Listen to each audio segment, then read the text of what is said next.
कपार बहुत पीरात है महाराज।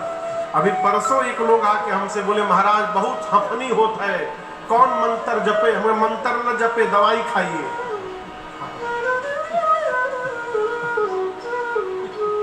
यदि बीमारी है तो दवाई से जाएगी, झाड़ फूक से नहीं जाएगी।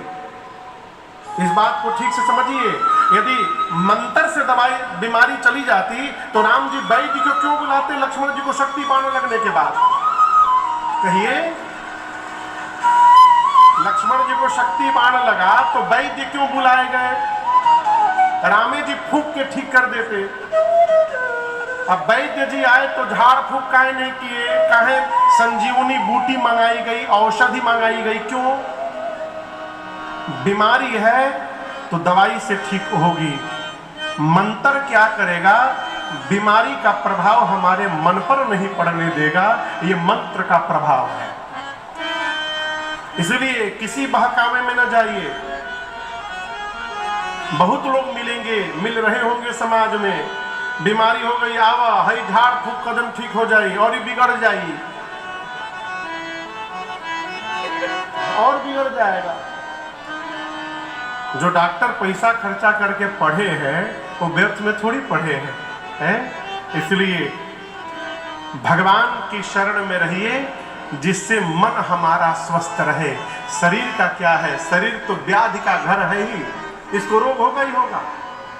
शरीर में रोग होगा तो ठीक हो जाएगा, मन में रोग हो गया फिर ठीक होने वाला नहीं है। और मन का रोग हो गया ना तो समाप्ति करके छोड़ेगा। विश्वामित्र जी के चरणों में श्री दशरथ जी महाराज पूरे परिवार के साथ प्रणिपात हुए। आशीर्वाद देकर विदा लेकर विश्वामित्र जी गए। वामदेव जी ने,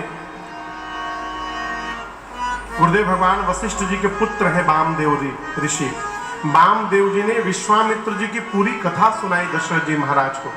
और यहाँ पर गोस्वामी तुलसीदास जी महाराज अयोध्या बाल कांड की कथा पूर्ण करते हुए कहते हैं, मैंने ये कथा क्यों गाई? अपनी वाणी को पवित्र करने के लिए। निज गिरा पावन करन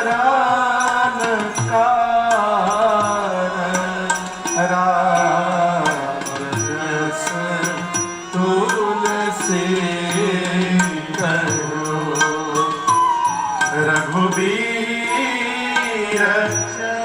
चरिता पार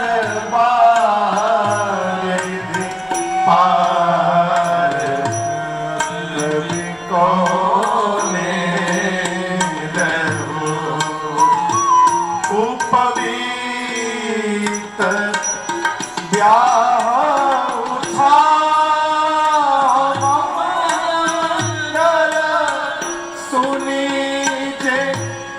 सादर गावही उपवीत ब्याह उठा मंगल सुनीजे सादर गावही बैदे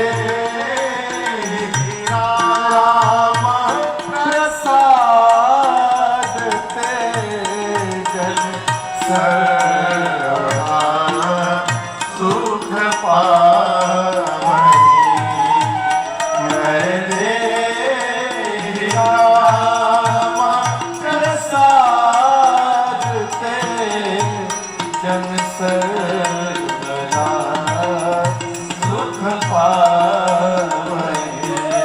हाँ सर्वदा सुख पावनी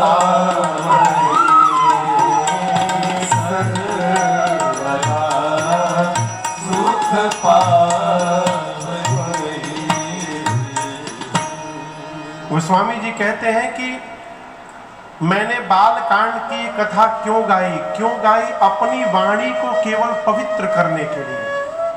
निज गिरा, गिरा मने, गिरा मने, गिरा गिरा मने वाणी, जिह्वा। गोस्वामी जी कहते हैं अपनी वाणी को, जिह्वा को पवित्र करने के लिए मैंने राम जी की कथा गाई, नहीं तो राम जी का चरित्र अपार समुद्र के समान है। कौन ऐसा कवि जन्म ले लिया जो इस समुद्र को गा करके पार कर जाएगा। भगवान के जन्म के, नामकरण के, यज्ञोपवीत, उपनयन, मुंडन संस्कार, विवाह आदि जितने संस्कार भय, इन कथाओं को जो मनुष्य कहेगा, गाएगा, सुनेगा, क्या होगा? श्री सीताराम जी की कृपा प्रसादी से वो जीवन में सदैव सुख ही सुख प्राप्त करेगा, इसमें कोई संशय नहीं है।